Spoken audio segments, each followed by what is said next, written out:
కలెక్టర్పై దాడి తప్పే, కానీ కేసులెందుకు? గ్రామస్తులతో సీఎం మాట్లాడి సమస్య ఏంటో తెలుసుకోవాలి. కిషన్ రెడ్డి. ఫార్ములా రేస్ కేసులో గవర్నర్ నిర్ణయంపై తొందరెందుకు?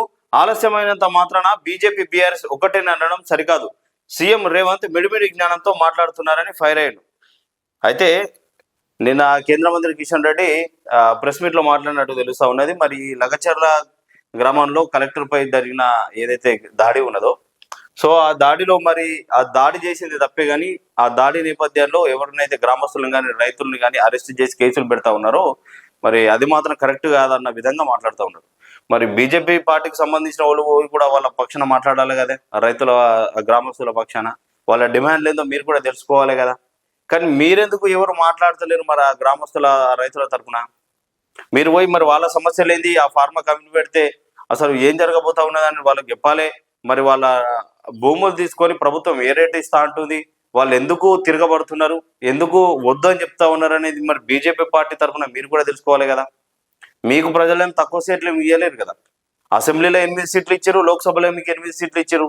ఇప్పుడు రాబోయే రోజులలో మీ ఓటింగ్ శాతం ఇప్పుడు పెరిగింది, ఇంకా పెరగబోతా ఉన్నది, సీట్లు ఇవ్వబోతా ఉన్నారు ప్రజలు. మరి అలాంటప్పుడు మీరు వాళ్ళ పక్షాన కూడా నిలబడి వాళ్ళ సమస్యలు ఏందో మీరు కూడా తెలుసుకోవాలి కదా. మరి మీరు ఏ ఒక్క నాయకుడు పోలేదమ్మా నిన్న మొన్న ఈ 3-4 రోజులు ప్రెస్ మీట్లో మాట్లాడైనా పోయేదైనా మాట్లాడించి వాళ్ళ సమస్యలు ఏందనేది తెలుసుకునే పని ఉన్నదా? వికారాబాద్ కలెక్టర్పై దాడి చేయడం తప్పినని, కానీ ఈ ఘటనలో లగచర్ల గ్రామస్తులపై కేసులు పెట్టడం సరికాదని కేంద్ర మంత్రి కిషన్ రెడ్డి అన్నారు.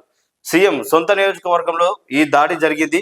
సీఎంగా, నియోజకవర్గ ఎమ్మెల్యేగా గ్రామ ప్రజలతో రేవంత్ రెడ్డి మాట్లాడి అసలు సమస్య ఏంటో తెలుసుకోవాలని సూచించారు. ఢిల్లీలోని భారత్ మండపంలో జరుగుతున్న Indian international trade fair 2024 IITF లో గనుల శాఖ పెవిలియన్ ను కిషన్ రెడ్డి గురువారం ప్రారంభించారు. ఈ సందర్భంగా ప్రభుత్వ, ప్రైవేట్ మైనింగ్ కంపెనీల ఏర్పాటు చేసిన స్టాల్స్ ను సందర్శించారు. అనంతరం ఆయన మీడియాతో మాట్లాడారట.